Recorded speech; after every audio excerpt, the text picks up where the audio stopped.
행사 지금 이제 기간 중인데요. 오늘 이제 제가 뭐 간단하게 질문 몇 가지 드리고 뭐 이렇게 진행을 하겠지만, 사실은 관객 여러분들의 반응이나 질문들이 더 궁금하기도 하니까요. 저희가 질문하시는 분들에게는 저희 서울국민영화제가 준비한 특별한 선물 상품 준비해뒀으니까 양질의 질문 준비하셨다가 제가 기회를 드릴 테니까 적극적인 참여 부탁드리겠습니다. 저희 뭐 작년 부산국제영화제에서 처음 영화가 공개되고, 그리고 작년에 서울독립영화제에서 상영을 했죠. 그리고 그 열혈 스텝상도 받으셨어요, 그죠?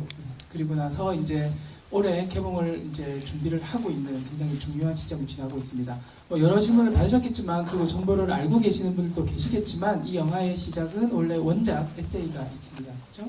그 사랑합니다 동네 바보 형이라는 말하고, 이 영화의 제목은 이제 그녀에게지만 요 둘 사이의 어떤 인연, 그리고 시작에 대해서 한번 조금 간단하게 설명을 좀 해주시면 좋을 것 같아요. 제가 이제 2021년 정도 이제 코로나가 좀 심했을 때, 이제 그때 이제 제가 영화를 또 이제 기획을 하다가 장애인 소재 관련 발달 장애인 소재 관련 영화를 이제 준비를 하다가 이제 도서관에서 우연히 이제 이 원작 책을 읽었습니다. 근데 이제 제가 그 발달 장애의 그 가족의 실제 삶의 모습에 대해서 정말 너무 모르고 있었다라는 생각을 제 책을 읽으면서 많이 했고, 그래서 이 책에 있는 내용들이 뭐 이렇게 그 드라마적으로 막 이렇게 막 스토리가 막 있고 그런 이야기는 아니고 좀 소소한 에피소드 위주의 이야기였는데, 뭔가 이런 것을 좀 잘 전달할 수 있는 영화로 한번 제작을 해보고 싶다라는 막연한 좀 생각이 들어가지고, 그래서 이제 그 수소문을 해서 이제 작가님의 이메일을 알아가지고 그래서 이제 무작정 연락을 드렸고, 근데 작가님이 흔쾌히 또 이제 답을 주셔가지고 처음 만난 자리에서 바로 이제 그 허락을 받았습니다. 영화를 할 수 있게. 근데 이제 작가님 같은 경우는 이제 이 독립 영화에 대해서 잘 모르시고 있으셔가지고 조금 큰 규모의 이제 영화를 좀 생각을 하셔가지고, 저희도 최대한 이제 좀 많은 분들이 좀 관람객들이 볼 수 있는 그런 규모의 영화로 좀 해보려고 했었는데, 그게 좀 현실적으로 쉽진 않아서 어떻게 보면 지금 보신 영화는 좀 최소한의 좀 제작비로 좀 이렇게 책에 있는 내용들을 좀 전달하는 그런 내용으로 완성이 됐던 것 같습니다. 네. 한 가지만 더 추가 질문을 좀 드려보면, 제가 말씀드렸던 것처럼 이게 원작 에세이 의 제목은 사랑합니다 동네 바보 형이라는 말은 이렇게 약간 비장애인들, 그리고 이 장애에 대해서 관심이 잘 없는 사람들을 위해서 어떤 이야기를 건네는 느낌이라면, 그녀에게라는 거는 사실은 이 영화 내용을 보면 이 영화 속에서 그 장애 아이의 문제를 겪고 있는 그녀에게 말을 건네는 듯한 느낌, 그 방향이 좀 다른 느낌이 좀 있어요. 제목 자체의 방향이 많이 다른 느낌.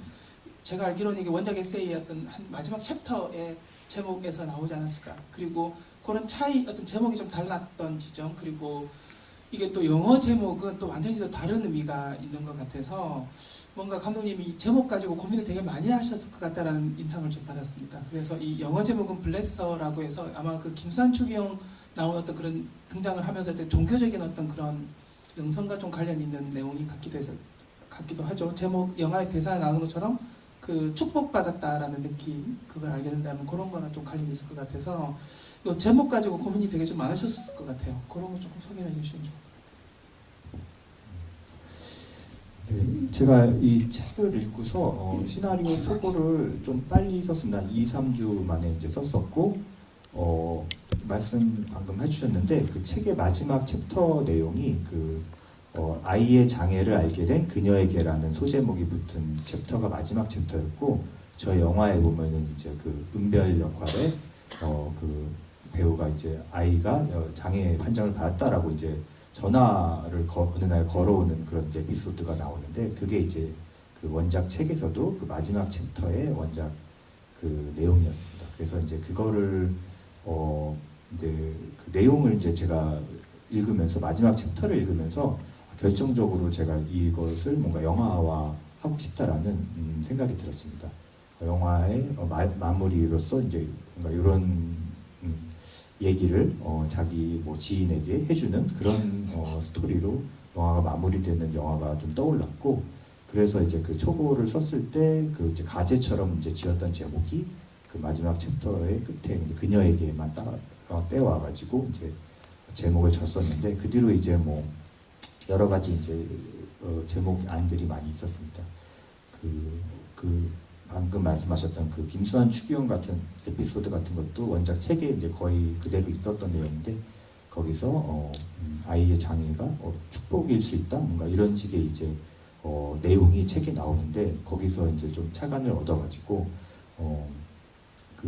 제가 이제 검색을 해봤어. 이제 축복이란 단어 이제 영어 제목을 좀 검색을 해봤었는데, 그때 이제 인터넷에 이제 블레서라는 단어를 알게 되었고, 블레서라는 단어가 그 프랑스어에서 이제 어원인데, 그게 이제 프랑스어에서는 상처를 주다, 상처라는 이제 어원이 프랑스 의미로는 있다고 하더라고요. 그래서 그런 두 가지 의미를 다 담고 있는 그런 내용이 좀 영어 제목으로서는 의미가 있을 것 같아서 블레서라는 영어 제목은 그렇게 또 짓게 되었습니다. 저희 배우님들한테 제가 질문 좀 공통적으로 좀 드려볼게요. 사실은 우리 김재하 배우님 연기하시는 우리 상현과 우리 아들 지우의 이야기가 중심축으로 가지만, 지금 오늘 함께 해주신 이 세 분이 사실은 영화 속에서 굉장히 중요하게 어떤 그 주변의 굉장히 관계망에서 되게 중요한 역할들을 하고 계시잖아요. 그래서 처음에 감독님하고 인연도 그렇고 시나리오를 처음에 이제 보시면서 이렇게 소재적으로도 그렇고 사실 좀 신중하게 접근할 수밖에 없었던 그런 어떤 무게감들을, 부담감 같은 걸 좀 가지지 않았을까 이런 생각이 좀 들었는데, 처음에 이제 시나리오 보시고 준비하면서 어떤 식으로 좀 준비를 하시고 뭐 따로 자료 조사 같은 걸 좀 하셨는지 그런 거를 좀 소개해 주시면 좋을 것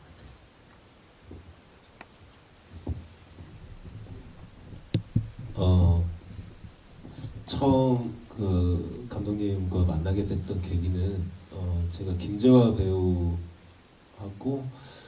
그 오랜 인연이 있고요. 영화 코리아를 처음 같이 하면서부터 시작돼서, 그때 코리아 팀들이 뭐 탁구 훈련도 같이 하고 뭐 말도 같이 배우고 해갖고 굉장히 끈끈해서 지금까지도 사실 단톡방이 이어지고 있는 우정들이 있는데, 그렇게 오랜 인연을 가지고 있다가 우연찮게 오랜만에 이제 얼굴을 한번 보고 난 뒤에 김재화 배우가 이제 감독님께 이제 저를 추천을 했었고, 그래서 오디션을 보게 돼서 참여를 하게 됐었는데, 사실 저도 말씀하신 것처럼 제가 아직 총각이어서 아직 아이를 가져본 적이 없어서 그 부분이 사실 이걸 내가 과연 감히 할 수 있는가, 소화할 수 있는가, 아빠의 마음을, 그런 생각이 사실 가장 큰 부담이자 한편으로는 또 도전이라는 생각이 굉장히 들었었고요.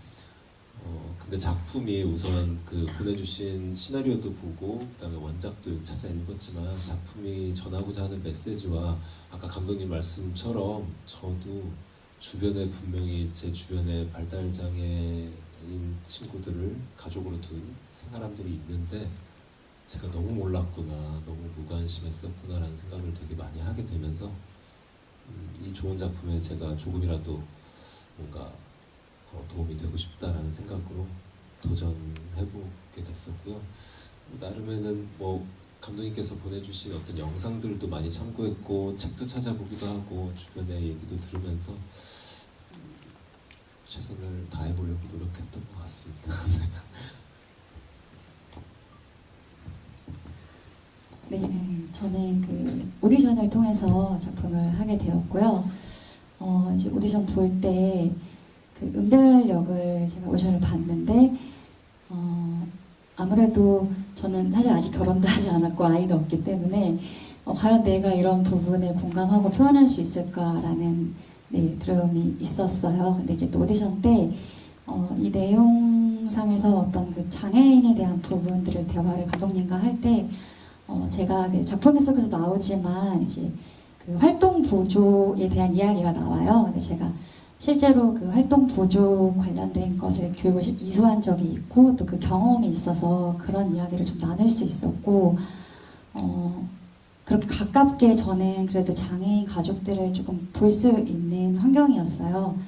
그래서 좀 더 그런 부분을 대화를 통해서 이제 감독님께서 그래도 조금 믿고 그 부분을 그려낼 수 있겠다 믿어주신 것 같고 그래서 이제 그 엄마의 마음을 또 이해하기 위해서 제가 이제 지인 중에서 장애 아동을 키우시는 부모님을 직접 많이 뵙고 대화도 하고 이제 실제로 엄마라고 그 자녀분이 불렀던 게 언젠지 여쭤봤었던 게 인상적이었는데 10살 때라고 하시더라고요. 근데 그 10살 때 처음 엄마라고 불렀다는 게 막상 실제로 얘기를 들으니까 10살이라는 거에 대해서 되게 좀 놀랐던 기억이 났었어요. 그러면서 은별의 마음을 제가 좀 이해해보고 살아내려고 좀 노력을 했던 것 같습니다. 네, 그렇습니다. 네, 저는 워낙 좀 관심이 많았어요. 그냥 낭독 공연이나 이렇게 장애 친구들하고 연극을 만드는 그런 프로그램을 좀 해봤었어요. 그래서 어쨌든 이 오디션이 있어서 그냥 무작정 하고 싶다. 어떤 역할이든 그냥 하고 싶다는 욕구에서 이렇게 해서 돼서 하게 됐는데 어렵더라고요. 그래서 어떻게 접근해야 되지? 일단은 부딪혀보자 해서 그냥 복지관을 찾아가서 좀 봉사활동을 좀 했던 것 같아요. 그때. 그리고 이제 다큐 보고 감독님이 해주는 말씀들 참고하고 그리고 가장 핵심적인 건 그 유승연 작가님의 책이 되게 많이 도움이 됐던 것 같아요. 그래서 혹시 기회가 되시면 해오시면 좋지 않을까 생각하면서 네, 그렇게 준비를 해왔었던 것 같습니다. 네, 감사합니다. 마침 이렇게 순서상 두 분이 지금 이야기하셨던 그러니까 두 분이 영화 속에서 연기하셨던 그 두 부분, 그러니까 김재혁 상현이 우리 애가 장애래라고 이제 장애 판정을 받고 영화 선배에게 전화를 하는 장면, 그게 이제 영화 뒷부분에 한 번 더 반복이 되잖아요. 이제 어떤 그 두 장면을 이렇게 겹쳐서 보면 영화에 굉장히 많은 것들이 좀 이렇게 설명이 좀 되는 지점들이 있어요. 거기에 이제 앞뒤로 배치가 되면서 어떤 그 감독님이 그 두 장면을 준비하면서 뭔가 굉장히 그러니까 힘을 좀 감정적으로든 아니면 어떤 스토리 전반적인 어떤 그런 기승전결에 봐서도 굉장히 중요한 어떤 장면으로 고려를 하고 염두에 두고 준비를 좀 하셨을 것 같아요. 혹시 그 두 가지를 그렇게 앞뒤로 배치하는 거는 기본적으로 영화의 전반적인 얼개를 짤 때부터 고민을 하셨던 부분이겠죠? 네, 이제 제가 유승현 작가님하고도 이제 처음 만났을 때 이제 얘기를 했지만 그 책이 원작이긴 하지만 책은 에세이 그 에피소드 형식이었기 때문에 어떤 스토리라는 것은 없었습니다. 그렇기 때문에 제가 이거를 이제 2시간 가까이 되는 그 극영화 스토리로 이제 시나리오를 구상했을 때 이제 그 시작 부분과 이제 영화의 마무리 부분으로서 그 선배와의 통화 그리고 이제 후배와의 통화 이 두 가지 스토리를 이제 두 스토리 다 책에는 있었습니다. 그게 이어지는 내용은 아니었지만 책에 있었던 에피소드를 좀 각색을 해서 그거를 영화의 좀 시작과 끝으로 좀 잡고서 뼈대를 잡고서 이제 시나리오를 썼던 것 같고 그래서 이제 처음에 영화 선배가 해주는 어떤 이제 현실적인 그런 이야기들 그런 것들을 이제 처음에는 이제 주인공이 그게 이제 옳은 방향이다 생각하고서 이제 그거를 막상 무조건 받아들이고 이제 쫓아갔는데 본인이 이제 실제로 이제 아이를 키우면서 겪게 되는 그런 이제 7년, 8년의 시간 동안 겪게 되는 것들을 하면서 조금 생각도 바뀌고 그래서 자기 후배에게는 또 그 선배에게 들었던 것과는 좀 다른 또 이야기를 전해주는 모습으로 변해가는 그런 상현이라는 인물로 좀 설계를 했던 것 같습니다. 감정적으로는 되게 이렇게 길지는 않지만 감정적으로는 되게 이렇게 뭔가 좀 많은 걸 전달해야 되는 장면이었을 것 같은데 두 분 어떻게 그 장면 준비하셨는지 이야기를 좀 들어볼 수 있을까요?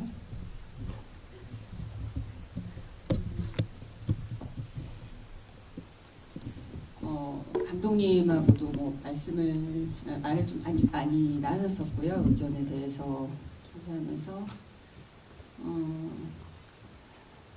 일단은 처음에도 나오고 끝에도 나오잖아요. 영화라는 선배가.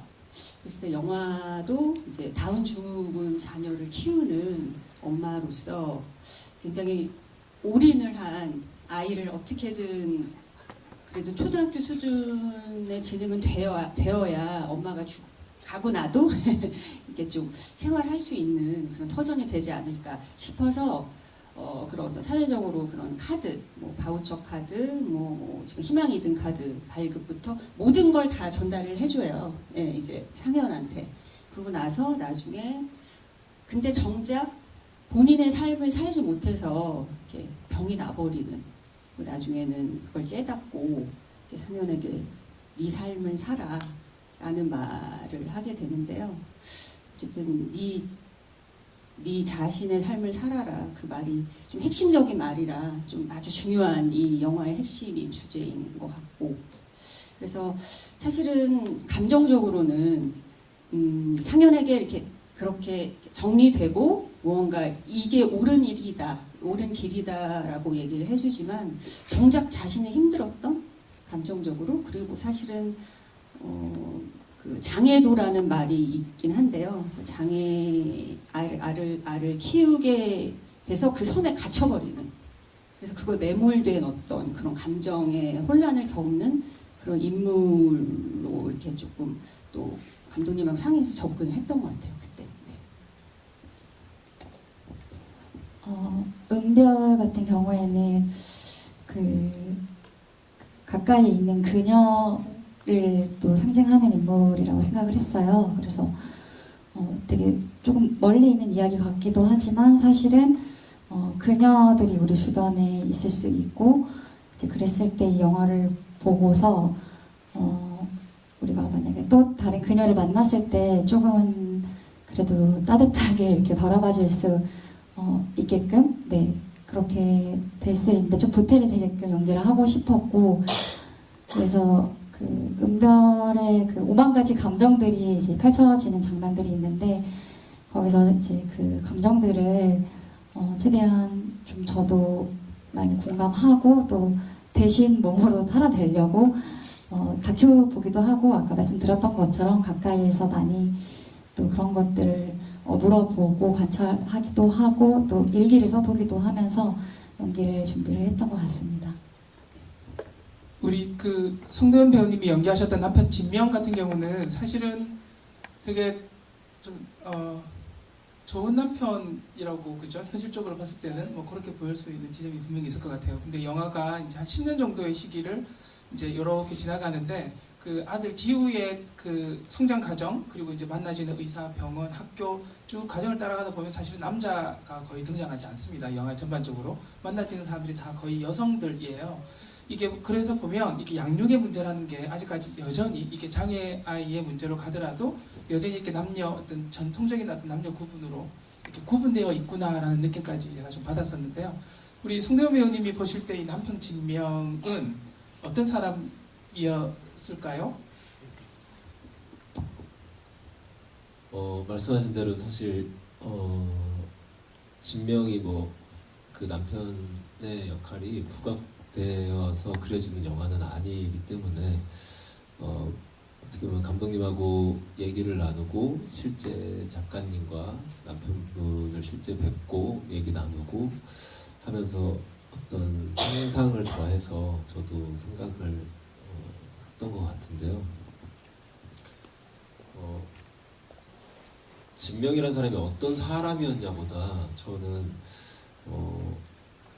이 사람이 가진 어떤 캐릭터성보다 감독님께서 어떤 그런 의도를 가지고 계셨는데 그 한 평범한 어떻게 보면 꿈을 꾸고 미래를 계획하고 하면서 둘의 보금자리를 만들었던 두 남녀가 자신들의 계획과 혹은 바람과는 다른 어떤 상황들이 주어지고 그 상황들이 송두리째 삶을 바꿀 만한 어떤 계기인 사건들이고 그 사건이 그냥 지나가는 게 아니라 계속 함께 가야 되는 또 문제였고 그 문제를 같이 해결해 나가고 같이 견뎌내고 버텨나가는 한 인간으로서 바라보려고 노력을 많이 했고요. 그런 인간으로서 사실 상현도 마찬가지고 진명도 마찬가지고 상현은 이제 영화 속에서 많이 보여지지만 진명 역시도 항상 벼랑 끝에 가까이 서 있었던 사람이지 않을까라는 생각을 되게 많이 했었거든요. 실제로 그 작가님과 작가님 남편분의 이야기들을 들으면서 발달장애를 겪는 아이를 키우는 부모는 누구나 한 번쯤 다 그 생각을 한 번이 아니라 수십 번은 해봤을 텐데 라고 하시면서 되게 담담하게 말씀하시는 게 이제 아이보다 본인이 안 계실 때 아이가 너무 걱정되기 때문에 아이를 그런 상상 같이 세상을 떠나는 상상 뭐 이런 상상들도 많이 하시게 됐었다라는 말씀을 들었었어요. 근데 저도 그냥 한 인간으로서 어떤 남자로서 혹은 남편으로서의 어떤 이 진명이 가진 어떤 캐릭터보다 한 인간으로서 사랑하는 사람과 사랑하는 가족들을 지키고 싶고 어떤 한 인간으로서 바라보려고 노력을 했던 것 같습니다. 약간 비슷한 그 부분에 대한 질문일 수 있을 것 같은데 실제 그 아이가 이제 탈장 수술하고 못 깨어나고 있을 때 그 이제 상현이 그래도 너무 사랑하니까 아예 그냥 깨어나지 않아도 될 것 같다라는 그런 어떤 마음 그런 부분들이 사실 본인이 직접 겪어보지 않았으면 사실 상상하기 힘든 고통일 것 같기는 해요. 근데 이런 대사들 그리고 영화의 곳곳에 건널목 장목 그러니까 원작이 있는 부분과 감독님이 이때 시나리오로 따로 이제 만들어내신 창작하신 부분이 좀 다들 섞여 있을 것 같기는 한데 막상 요 원작이 있고 시나리오에 넘기고 또 그 과정 사이에서 이후에 이제 여러 가지 어떤 취재들을 통해서 인터뷰들을 통해서 많이 좀 이렇게 조합들을 좀 하셨을 것 같아요. 아니면 기사 검색도 많이 하시고 그런 식으로 해서 좀 어떤 식으로 도움이나 자료조사들을 좀 하셨는지 그리고 어떤 접점들을 통해서 그런 것들이 이렇게 시나리오나 대사로 좀 나왔는지도 좀 소개를 좀 해주시면 좋을 것 같아요. 네, 그래서 오늘 보신 영화의 한 70%, 80%가량은 약간 시간의 순서랄지 뭔가 조금 더 극적인 그런 표현은 좀 바뀌었지만 7, 80%는 그 원작 그 책에서 그 작가님이 실제 겪으셨던 에피소드에서 다 출발을 한 것입니다. 그래서 방금 말씀하셨던 그 이제 탈장 수술을 아이가 받게 돼가지고 문득 정말 아이의 병실에서 자기도 모르게 이제 그런 말을 하는 그런 내용을 그런 일을 겪으셨다라고 이제 책의 에피소드도 쓰셨었고 그 다음에 뭐 아이가 초등학교 들어가지고 뭔가 그 소풍날 그렇게 조금 뭐 반 전체에게 조금 뭐 피해를 끼치게 되는 일을 계기로 해서 반 어머니들이 뭔가 아이를 그 다른 학교로 보내야 된다라고 막 이렇게 조금 한번 내부적으로 뭔가 그런 일이 벌어졌던 에피소드랄지 뭐 그런 것들이 다 그 원작 책에 있었던 내용이어가지고 그런 것들은 다 영화로 좀 표현을 하고 싶어가지고 많이 반영을 했고요. 그래서 그 중에서 몇몇 장면들 예를 들면은 그 후반부에 영화가 이제 병실에서 뭐 상현에게 네 인생을 살라고 조언하는 장면 이런 거는 이제 나중에 각색을 한 장면입니다. 그건 실제 에피소드는 아니고 영화라는 캐릭터가 이제 그 초반에 그 상현에게 이제 해주는 말들이 어떻게 보면은 조금 너무 그 장애 아이를 키우는 데 있어서 너무 한쪽에만 매달리게 되는 이제 그 책에 이제 세상에 온통 그 장애 아이를 키우는 엄마와 아이 단 둘뿐인 그런 장애도라는 표현이 이제 그 원작 책에서 만들어진 표현인데 거기에 빠져 있는 그런 사람의 모습으로 이제 영화 선배를 설정을 했는데 그렇게 이제 마무리가 돼버리면은 마치 그 내용이 이제 이 영화의 메시지처럼 전달이 될 오해가 있을 것 같아서 그 이제 후반부에 그런 병실 장면 같은 경우는 추가를 했고요. 그리고 그 말씀하신 건널목 장면 같은 경우는 제가 이제 시나리오 초고를 썼을 때 모니터링 받았을 때 많이 의견이 엄마가 이제 아이를 어떻게든 이제 좋게 만들려고 이제 노력을 하는 장면들이 나오는데 하지만 이제 그 아이 지우도 뭔가 엄마에게 이제 교감 같은 것들을 하는 그런 좀 씬들이 있지 않을까? 그리고 이 엄마와 아이의 교감 이 부분에 있어서 조금 더 뭔가 보충이 되었으면 좋겠다라는 제가 이제 모니터링을 받고서 뭔가 건달목 장면 그런 내용은 좀 각색 과정에서 에피소드를 추가하게 되었습니다. 그리고 이제 영화에 보면은 그 상현의 친구 이제 세진이라는 인물이 나오거든요. 그 친구들 중에서 좀 유일하게 그냥 상현의 입장을 가장 많이 그냥 있는 그대로 지지해주는 그런 캐릭터가 나오는데 이 영화 속에 이제 모든 거의 대부분의 이제 캐릭터들이 다 모델들이 있는데 그 세진이라는 친구만큼은 사실은 가상의 인물입니다. 실제로 뭐 작가님 중에 그런 식으로 이제 힘을 실어주었던 친구까지는 없었다고 들었는데 뭔가 그런 친구를 통해서 또 뭔가 관객들이 이입을 할 수 있을 것 같아가지고 세진 캐릭터는 좀 가공의 인물로 만들게 되었습니다. 감독님이 보내주셨군요. 그 술 많이 취해가지고 집에 와서 이렇게 기대는 장면으로 끝나는데 그 장면이 되게 묘했어요. 네. 그게 또 스틸컷으로 많이 쓰이더라고요. 네. 그죠? 그 장면이 되게 묘했습니다. 네. 혹시 저희가 좀 많은 이야기를 하긴 했지만 뭐 영화에 대한 질문도 좋고 아니면 뭐 편하게 이제 감상평도 괜찮거든요. 질문 있으시면 저희 마이크 전달 드릴 테니까 편하게 뭐 감상평 질문도 다 좋습니다. 선물도 마련되어 있으니까 적극적인 참여 부탁드릴게요. 혹시 질문 있으신 분? 네, 여기 앞에. 네. 네, 안녕하세요. 영화 너무 잘 봤습니다. 공감이 너무 많이 되는 부분들이 있어서 제가 어린이 보육교사인데 이제 맡고 있는 게 이제 장애 통합반이에요. 그러다 보니까 그 영화 속 엄마의 마음이라던가 그 장애 친구의 어떤 표현이라던가 행동들이 너무 이렇게 직접적으로 와닿았어요. 예를 들면 뭐 현장 체험을 갈 때 같은 경우도 보통 어린이집에서는 1대3으로 이제 선생님하고 아이 장애 친구들을 보는데 실제로는 중증도가 그리 높지 않으면 1대3도 충분하지만 중증도가 좀 이제 심해질수록 1대3도 힘들고 거의 1대1 수준으로 이렇게 아이들을 봐야 되거든요. 이제 그만큼 선생님들도 힘든 만큼 어머님들도 힘들다는 걸 충분히 알아요. 그런데 어떤 부모님들은 내 아이가 장애라는 걸 받아들이기 힘들어 하시는 부분들이 상당히 많거든요. 그래서 그거를 못 받아들이기 때문에 자신의 아이에게 대하는 행동이 행동이 좀 뭐랄까 일반 비장애 아이들보다는 사랑하는 강도가 좀 낮다거나 이런 부분들도 참 많아요. 그래서 제가 보는 입장에서는 저도 이제 장애 친구들을 보기 전에는 조금 이렇게 거리감을 두거나 했었는데 한 10여 년 정도 이제 10년 정도 장애 친구들을 같이 봐오면서 이 친구들도 어차피 비장애랑 다르지 않다라는 걸 느끼게 돼요. 얼마나 많은 사랑을 받는가에 따라서 이 친구들이 정말 장애가 될 수도 있고 비장애 사이에서 섞여서 같이 일반인처럼 생활할 수도 있다고 생각이 들었거든요. 그래서 배우분들께 여쭤보고 싶은 게 이 영화를 찍고 나서 그 전과 그 후 장애인 친구들에 대한 어떤 시선들이 어떻게 바뀌었는지 변화가 됐는지 좀 궁금합니다. 네.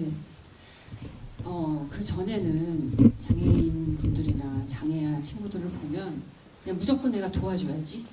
불편하니까. 그렇게만 대했던 것 같아요. 그냥 도와줘야 될 사람. 근데 이 영화를 하고 이제 접하면서 장애인 친구들, 장애인 분들 자체가 그냥 정체성이 그러신 분들이다. 라는 것이 저에게는 되게 충격적으로 다가왔어요. 그냥 그런 정체성을 가지고 계신다고 하니까 그냥 그런 분들을 뭐 거리에서 보든 지하철에서 보든 그냥 아무렇지 않은 거예요. 그전에는 관찰하고 내가 뭐 도울 게 있나? 아니면은 뭐가 있을까? 그런 어떤 공기들, 시선을 느끼곤 했었는데 지금 그냥 계시는구나. 오케이. 그냥 그게 조금 달라진 점? 근데 그 정체성이 그렇고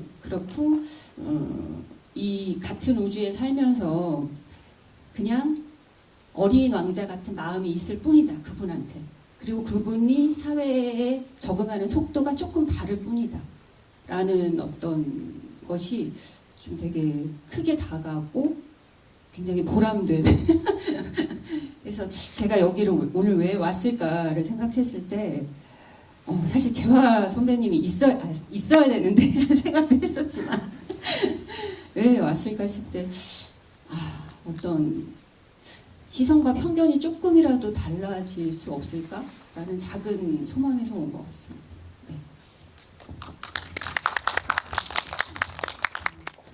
그 영화에서 이제 그 장애 가족들의 되게 삶을 좀 현실적으로 많이 보여주잖아요.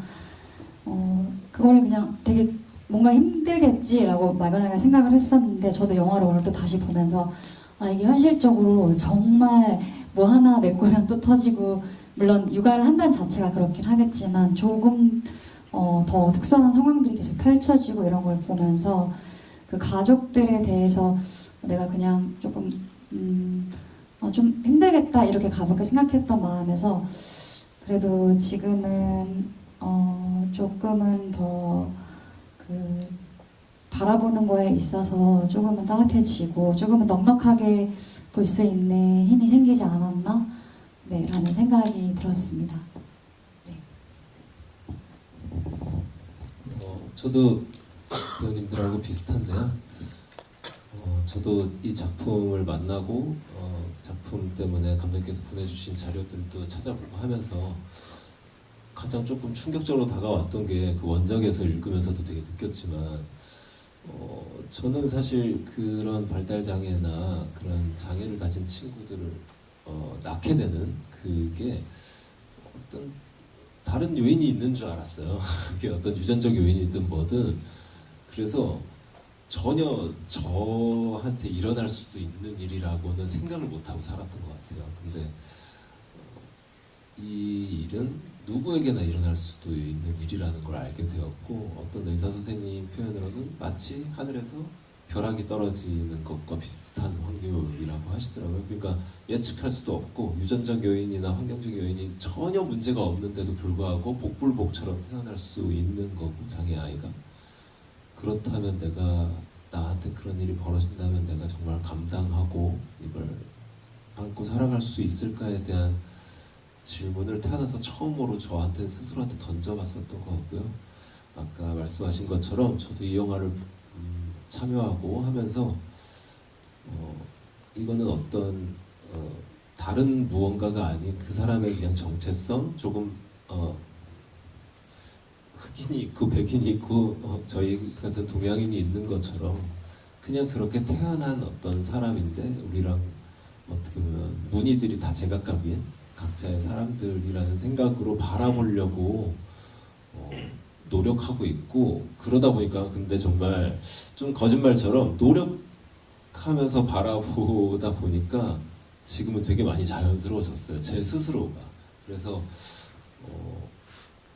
이게 그냥 되면 너무 좋겠지만 그냥 그 사람을 그냥 있는 그대로 바라볼 수 있는 영화 속의 세진이라는 그 친구분처럼 그냥 그렇게 바라봐 줄 수 있는 사람이라면 참 너무 저도 되게 존경스럽겠지만 저는 그렇지 않았던 사람이었는데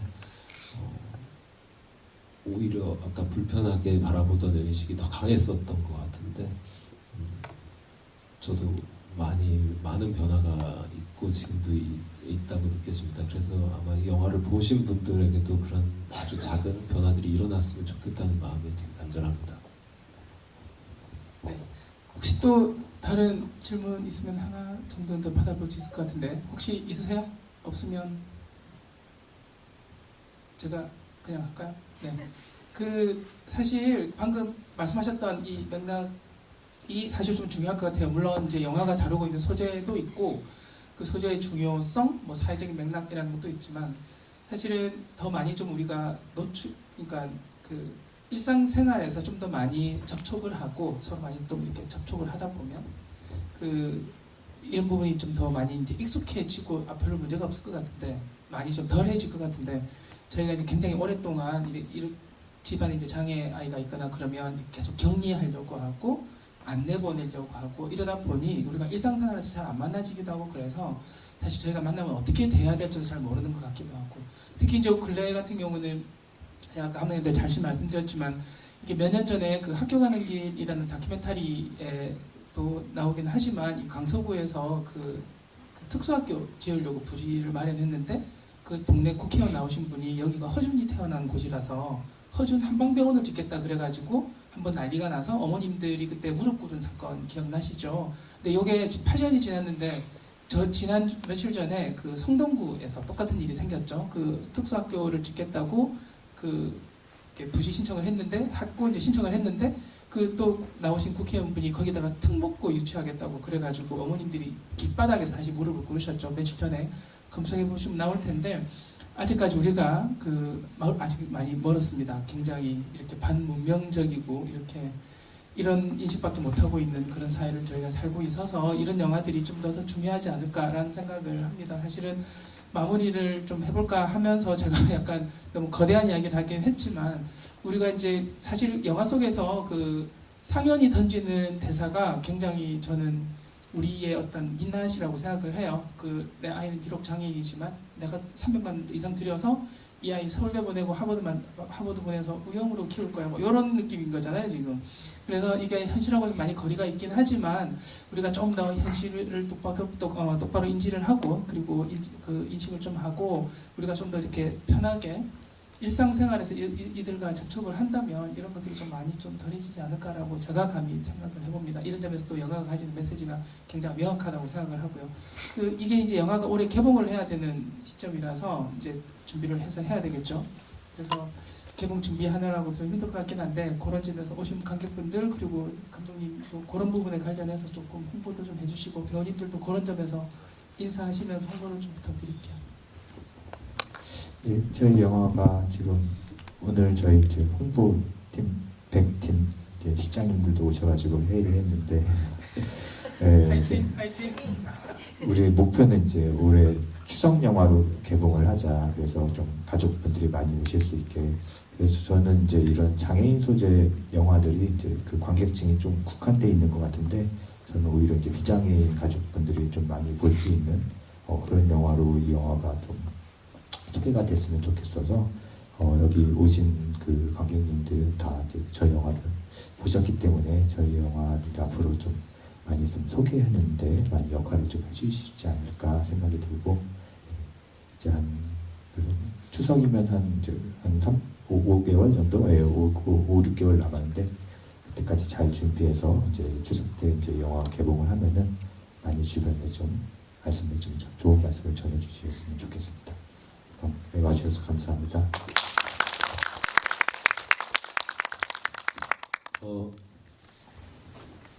작년에 부산국제영화제에 이 그녀에게라는 작품으로 처음으로 저도 부산국제영화제에 참가를 하게 돼서 너무 영광스럽고 좋았는데요. 그때 부산국제영화제에 저희 작품을 소개하는 어떤 짤막한 말씀을 감독님께서 이제 찍으셨던 영상이 있는데요. 저는 그 말이 엄청 크게 와닿았어요. 근데 이 작품이 어떤 장애인을 다루는 어떤 작품이라기보다 한 인간이 좋은 미래, 밝은 미래를 꿈꾸면서 계획하고 살았던 한 인간이 어떤 예기치 못한 일을 겪으면서 그 일을 견뎌내고 버텨내고 그 일을 이제 함께 해 나가면서 변화해가고 또 성장해가는 한 이야기라는 표현을 쓰셨어요. 장애라는 말을 한 번도 쓰지 않으시고 이 작품을 하셨는데 전 그 말씀이 굉장히 크게 와닿았었거든요. 이 작품을 보면서도 저도 되게 많이 그걸 느꼈고요. 우리 모두 다 어떻게 보면 지금 이 순간에도 성장하고 있는 중이고 배워가고 있는 중인데 그 성장은 끝이 없을 텐데 이것도 그런 성장의 과정의 일부처럼 느껴지는 이런 일도 그래서 그런 관점에서도 장애인의 영화만으로 국한되는 게 아닌 어떤 성장 영화로서도 충분히 많은 분들이 공감하실 수 있는 영화가 아닐까 하는 생각을 해봅니다. 많이 주변에 알려주시면 감사하겠습니다. 고맙습니다. 그 장애인 그 본인이 당사자가 성장을 하는 영화들은 저도 많이 그래도 접했던 것 같던데 이렇게 그 가족의 입장을 또 그려낸 작품 그리고 또 더 나아가서 엄마의 입장을 그려낸 영화는 또 처음이지 않았나 그래서 영화 많이 홍보해 주시고 또 많이 또 소문도 내주셨으면 좋겠습니다. 네, 감사합니다. 저는 처음 보고 엄청 감동을 받았는데요. 여러분께서 감동을 받으셨다면 입소문을 좀 많이 내주시길 부탁드립니다. 감사합니다. 네. 여러 차례 반복적으로 말씀드리지만 좋은 이렇게 영화 좋게 보셨으면 나중에 이렇게 어디 뭐 인스타 이런 데도 올리시고 그러셨다가